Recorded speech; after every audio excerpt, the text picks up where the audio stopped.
want justice. We want justice. We want justice. We want justice. To stop. Why did you think of stopping it? Why not?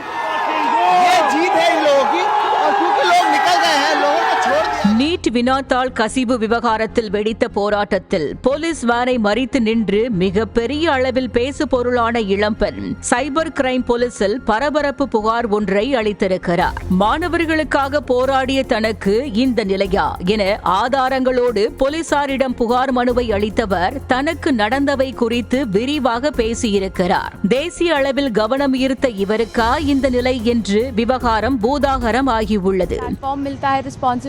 मिलती है तो आपकी अगर करोड़ों लोग सराहना कर रहे हैं तो कुछ लोग ऐसे भी होते हैं जो आपके खिलाफ बोलेंगे. सबके पास हक है.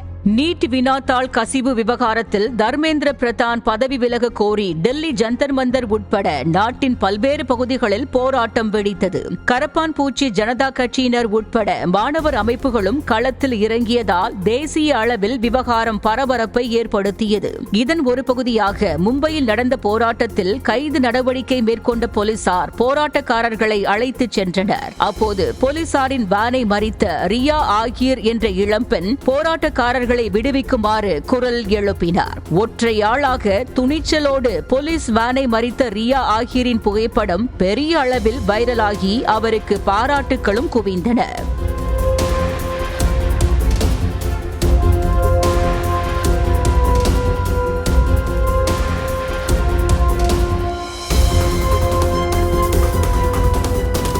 இந்த நிலையில்தான் இன்ஸ்டாகிராம் மாடலாக இருக்கும் ரியா ஆகியோரை குறிவைத்து சிலர் விமர்சன பதிவுகளை போட்டு வந்தனர். இதன் அடுத்த கட்டமாக அவரது புகைப்படங்களை எடுத்து மீம் கண்டென்ட்டுகளாகவும் பகிர்ந்தனர். இதனைத் தொடர்ந்து போட்டோக்களை எடுத்து அவற்றை டீப் ஃபேக் வீடியோக்களாக உருவாக்கி தன்னை இணைய வழியில் துன்புறுத்துவதாக சைபர் கிரைம் போலீசில் புகார் கொடுத்திருக்கிறார் ரியா ஆகிர். தொடர்ச்சியாக குறிவைத்து ஒரு கும்பல் இணையவழி தாக்குதலை தொடுப்பதாகவும் புகைப்படங்களை மார்பிங் செய்து ஆபாசமாக பரப்பி வருவதாகவும் புகார் கொடுத்தவர் அதற்கான ஆதாரங்களாக சமூக வலைதள பதிவுகள் மற்றும் URL லிங்குகளையும் சமர்ப்பித்துள்ளார்.